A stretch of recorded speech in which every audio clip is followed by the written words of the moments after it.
là voilà, une case qui a été supprimée, donc qui a été remplacée par du texte. Pourquoi? À cause de l'autocensure. Il y a eu sûrement des coups de feu, des hommes qui ont été blessés, et puis voilà. Là pareil.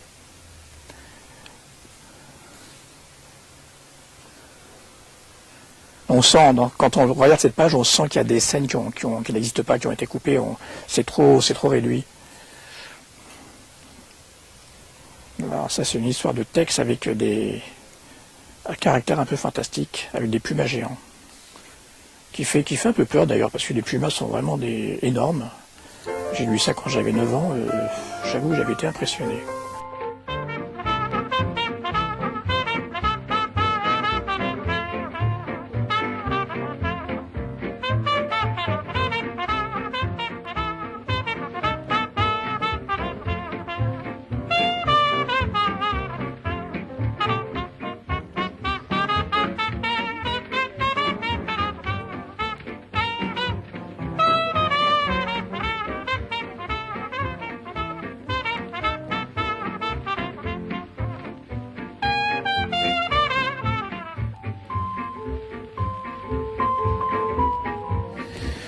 Ils sont classés par maison d'édition, parce que moi je m'y retrouve plus facilement, comme je connais à peu près par cœur tous les titres. Donc toute la colonne là, c'est édition Imperia. C'est un éditeur lyonnais. Toute la colonne là, c'est édition Mon Journal. C'était un éditeur parisien. Là aussi, c'est Mon Journal.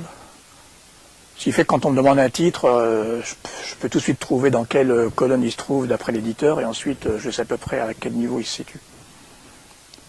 Mais il n'y a pas... Sinon, classer ça, c'est compliqué, hein, vu tout ce qu'il y a eu.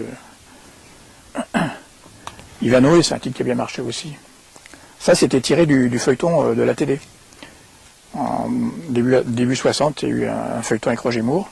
L'éditeur français a eu la bonne idée de sortir presque en même temps une bande dessinée qui s'appelait Ivanhoe.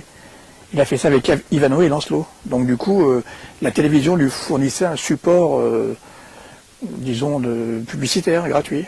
Donc c'était pas une mauvaise idée. En fait, c'est des bandes dessinées qu'on appelle des BD de gare. C'est-à-dire que ça se vendait dans les kiosques. Il y en a eu beaucoup dans les années 50, 60, jusque dans les années 80.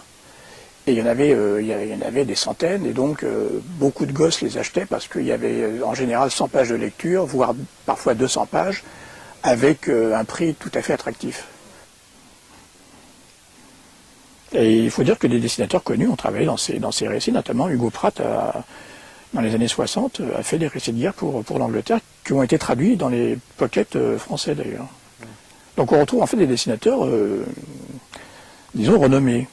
Et puis malheureusement, souvent, c'est anonyme, donc il n'est pas toujours facile de retrouver les traces des auteurs. Rien n'était signé dans ces petits formats. Que quand on achetait un Tintin, l'histoire était à suivre.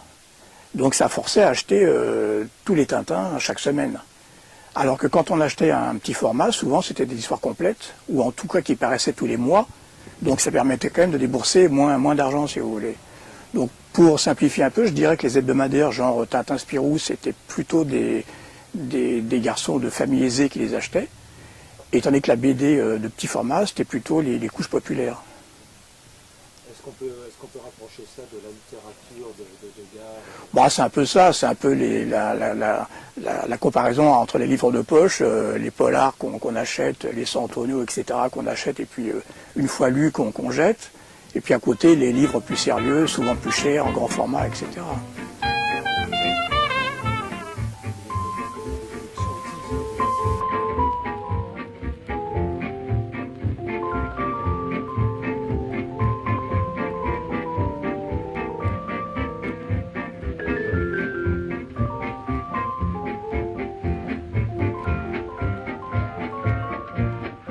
Le roc est un géant, en fait, un trappeur géant avec des cheveux longs, qui était pas tellement, c'était assez original quand c'est sorti en 1955, et blond, un peu à la Viking, et qui se bat contre les Anglais. Et là aussi, il y a des scènes un peu fantastiques. Ils vont se réfugier dans une tour, et il y a un personnage à la Frankenstein qui apparaît avec un savant fou qui expérimente.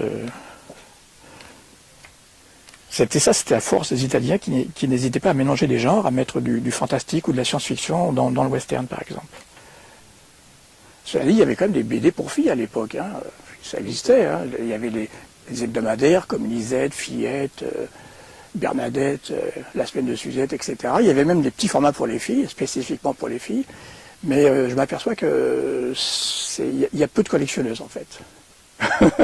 Ouais, des fois parce qu'ils avaient une sœur qui lisait ça. Ou le petit format, oui, il est né dans les années 49-50, donc c'est l'après-guerre. Et effectivement, il a perduré une quarantaine d'années, et donc ça s'adresse à quelques générations précises. Le collectionneur moyen, il est entre 30 et 70 ans, disons, voilà. Donc, qui a pu connaître quelque part. Voilà. Oui, le collectionneur, en fait, il recherche des bandes dessinées qu'il a lues. Donc c'est la nostalgie qui le guide. Et effectivement, dans quelques générations, il y aura plus cet aspect nostalgie, et je pense que cette BD ne sera plus collectionnée. C'est un peu ce qui se passe sur les bandes dessinées d'avant-guerre. Actuellement, il y a peu de marché, parce que les lecteurs de journaux des années 30, malheureusement, ne sont plus là. Hein. Et alors, dans votre... Un excellent western italien, ça aussi. La route de l'Ouest. Il y a combien de collections? Ce titre-là, par exemple, Rollbacker, voilà. Là, vous avez la collection complète. Il n'y a eu que 2 numéros. Numéro 1, numéro 2. Donc vous voyez, ça n'a pas marché du tout. Hein. Et on sait pourquoi, Non, bah, c'est la maison Imperia qui a édité ça, à l'époque où ils ont sorti Rollbacker, qui est un western. Ils avaient déjà Kit Carson, Buck John, Texton, ils avaient plein de titres qui marchaient très fort, donc je pense qu'ils se sont fait concurrence à eux-mêmes. Ouais, c'est tout. Oui, il y a plein de titres qui ont duré moins de 10 numéros. Hein. Moi, je les appelle les titres à un chiffre. Mais bon, l'éditeur n'était pas... ça ne le gênait pas. Une série qui ne marchait pas, il l'arrêtait, il en sortait une autre. Bah, les petits formats français, c'était édité en France, effectivement. Il y avait des maisons d'édition qui étaient soit sur Lyon, soit sur Paris. Il y en avait une aussi qui était dans le Nord. Et c'était des maisons d'édition françaises, mais qui, parfois, pour remplir leurs pages, importaient des bandes dessinées d'étrangers. Donc il leur arrivait d'acheter des bandes dessinées italiennes, espagnoles, anglaises, américaines, pour les traduire et les adapter en français. Des fois en changeant les titres, des fois en faisant un peu de censure, parce qu'il y avait quand même une certaine autocensure dans les publications pour la jeunesse. Mais il y a aussi dans les petits formats beaucoup de créations originales, c'est-à-dire des dessinateurs qui travaillaient spécifiquement pour le petit format. Je vous ai préparé un petit panachage, voilà. Donc, alors voilà, ça c'est un kiwi. Donc Kiwi, c'est le titre, je pense, qui a le plus marché dans les années, c'est sorti en 1955, c'est le titre qui a plus marché dans les années 50 et 60. D'après l'éditeur, Kiwi avait un tirage de 300 000 exemplaires. Donc ce qui est énorme, parce qu'il faut bien être convaincu qu'un petit format, on se le prêtait à l'époque, on se les échangeait, on se les donnait des fois parce que ça ne valait pas grand-chose. Donc on calcule qu'un petit format passait de main en main et était lu par 4 ou 5 lecteurs. Donc, ce qui fait facilement 1 million de lecteurs pour Kiwi.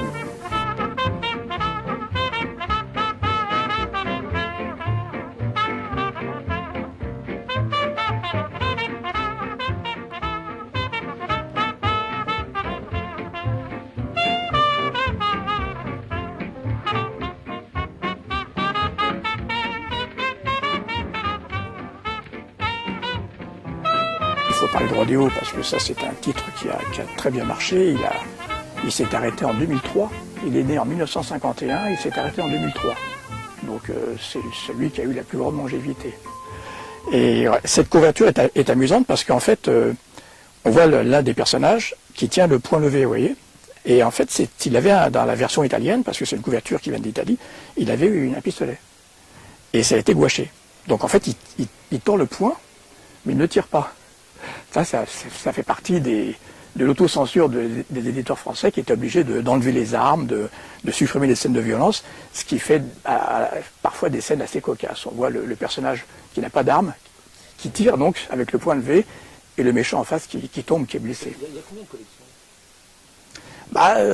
Il y a eu quand même plusieurs centaines de titres, pas loin de 1000 titres différents. Bon, certains ont duré très longtemps. Il y a des séries comme Hakim qui ont duré plus de 700 numéros. Buck John, Rodéo ont dépassé 600 numéros. Mais à côté, il y a eu des séries qui n'ont pas marché, qui ont duré 5, 10, 15 numéros. Mais si on fait le total, il y a bien 1000 titres. Parmi lesquels, bon, à peu près 10% sont très collectionnés, et puis le reste, beaucoup moins. En fait, il n'y a pas de secret. Ce qui s'achetait, les titres qui ont eu du succès à l'époque, sont maintenant ceux qui sont les plus recherchés, ce qui est logique.